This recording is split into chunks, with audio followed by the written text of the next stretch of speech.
Well, hello there, everybody. Thanks for showing up today. We're going to be covering part 3, Webquests, of my series, How Students Can Search the Internet Productively. Let's go ahead and get started. A little bit of history behind Webquests. They originated in 1995 by a gentleman with the name Ben Dodge and Tom March. They came up with the Webquest model in order to scaffold internet-based learning. It was originally defined as an inquiry-oriented activity where the students were able to gather information from resources on the internet. Ben Dodge and Tom March focused on engaging students in critical thinking and using online sources. Searching for China was one of the first Webquests created by Tom March. It was in the late 1990s when Webquests started to gain some traction in the education. A lot of that due to the fact that schools were finally getting access to the internet. Dodge published articles and resources, including a Webquest template. The template is basically a lesson plan outline to help you organize the different parts of the Webquest so that everything is in order and easy for the kids to understand and follow. It does contain 6 different sections: introduction, task, process, resources, evaluation, and conclusion. And actually, that same template is still used today. Webquests peaked in their popularity in the early 2000s.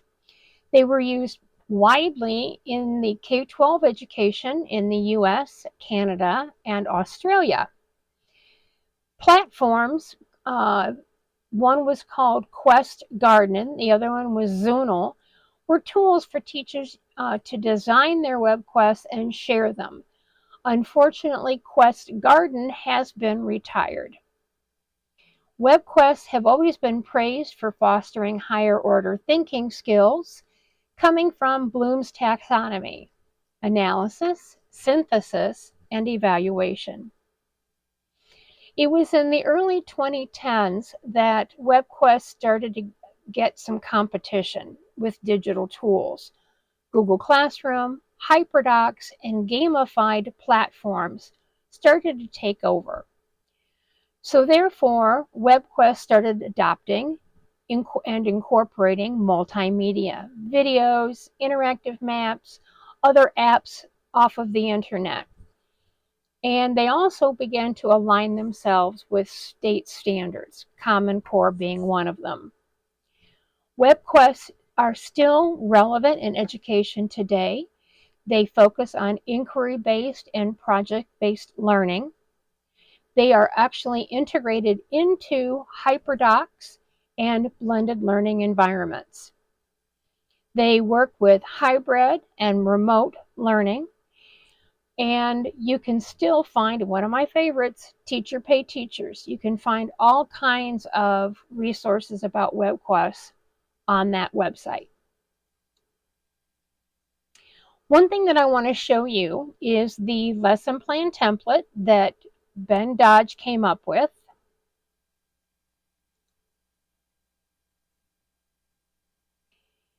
And here we go. So it has the 6 categories. Now this one says description, but introduction, you can use that as well. This is where there should be a summary or overview of the activity and what your expectations of the students are during that activity. Task is where you explain the goal of the activity and what questions are to be answered. Process is the instructions step by step of what the students are supposed to do and use to complete the activity.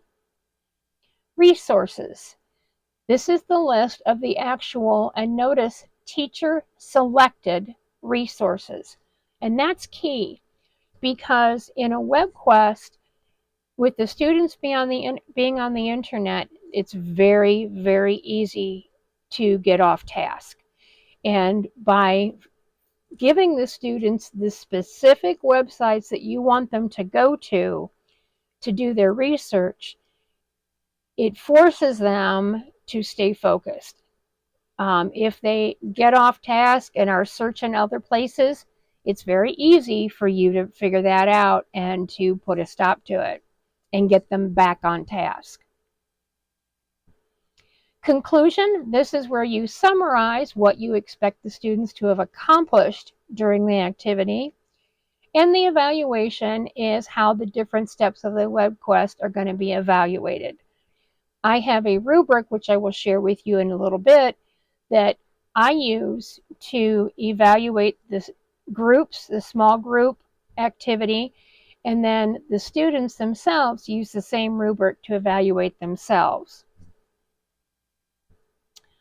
All right, let's go ahead and take a look at the nutrition website, or nutrition Webquest. This actually came from Teacher Pay Teachers. It's this one is 100% free, so I don't feel uncomfortable sharing it with you. This is the terms of use. Here are answers to the Webquest.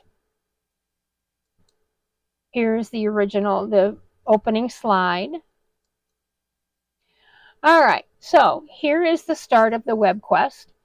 The students are going to go to My Plate website. myplate.gov is a website that is all about nutrition, and it gives the students facts about what they should be eating on a daily basis to stay healthy.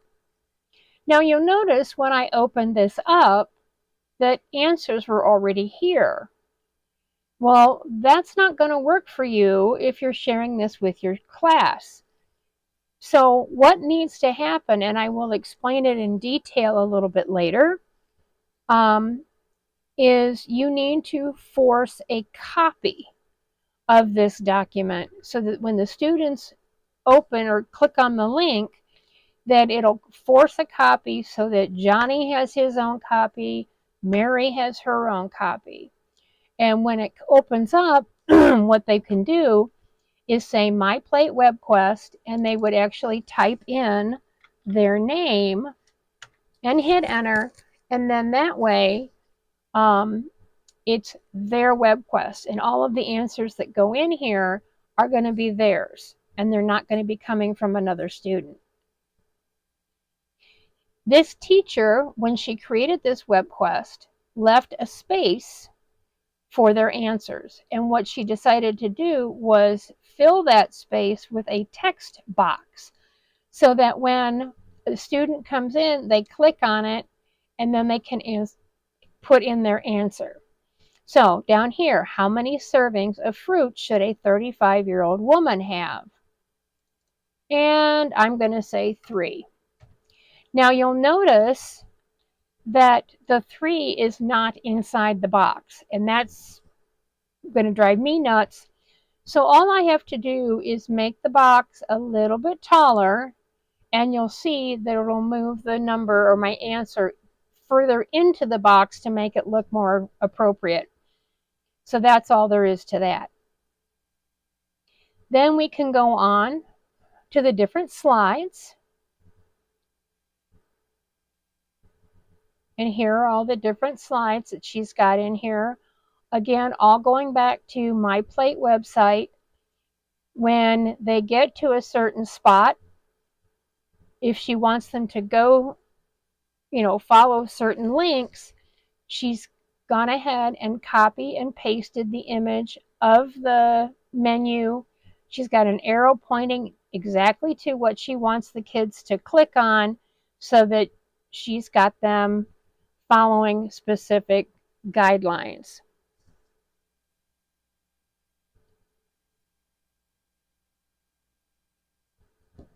All right, so that's an example of a nutrition Webquest.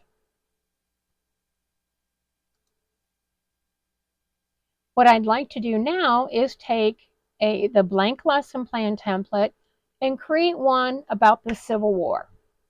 So let's go ahead and start that. All right.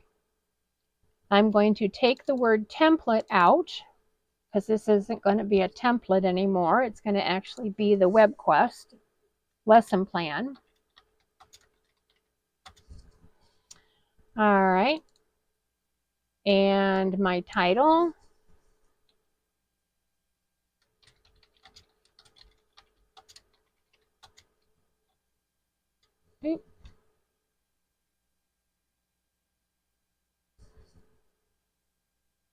All right. So here's the description. What I'm going to do is I'm going to highlight this, and for the sake of time, I'm going to go ahead and pause, and then I'm going to type it in there real quick, and then I'll be back.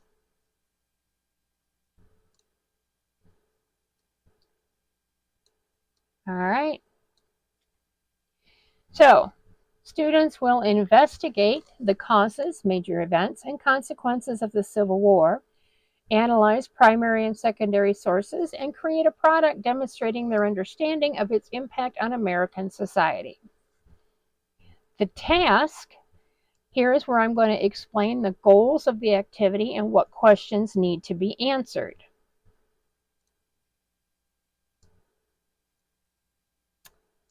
Oops.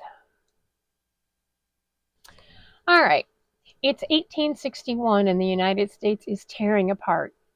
Families are divided, states are choosing sides, and a war is brewing that will change the nation forever. What caused this conflict? Who fought and why? How did it shape the America we know today? Step into the past to uncover the story of the Civil War.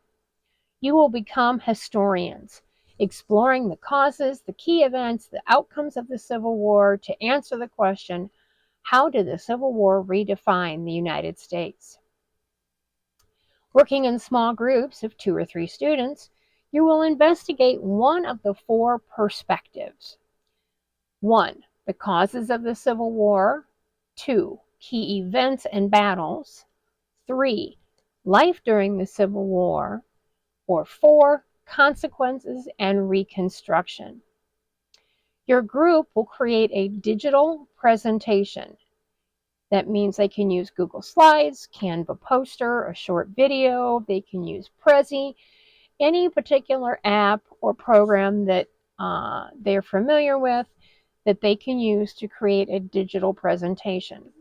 The goal is they want to be able to teach their classmates about their perspective and answer the question, how did this aspect of the Civil War redefine the United States?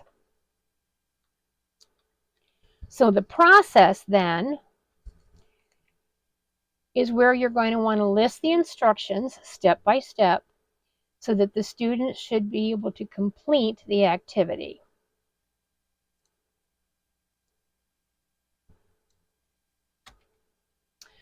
So they're going to use the provided links to explore their topic. They're going to take notes in a shared digital organizer. They're going to collaborate to design their presentation, and they're going to focus on 4 key questions. The introduction, what is their perspective? What did they learn? Under key findings, impact, how did this redefine the U.S.? And they also want to have visuals, at least one image, a map, a quote, something that's going to draw on the attention of their peers. They're going to present the presentation to their class, and they need to be ready to answer their peers' questions. Okay, resources. That is also very important. It says right here that this is the list of the actual teacher selected resources, and that is truly key. You want to make sure that you keep the kids on task, and the best way to do that is to provide the specific websites where you want the students to go to find the information that you want them to find. It is very, very simple and easy for the kids to get off task and wander off on other websites. And in order to make the activity worthwhile, you need to keep them focused. So providing them with specific websites is truly important and is a key to the success of a Webquest. So let's go ahead and put in our list of resources. They are separated by perspective. So you've got the causes, key events and battles, life during the war, and consequences and reconstruction. Then you've got the conclusion, basically summarizing what you expect the students to accomplish at the conclusion of the Webquest. This is the section where I want the students to do some reflection. So let's have the students look at what surprised them the most about the Civil War. How did the Civil War's legacy affect America today? And then I've also got an extension question. What new question would you investigate about this time period? As they were doing their research, was there something that struck them interesting as they were reading or as they were searching for information? So they could always investigate that as well. The last part of the lesson plan template is the evaluation. And like I said earlier, this is where I would evaluate the students, and the students do a self-evaluation.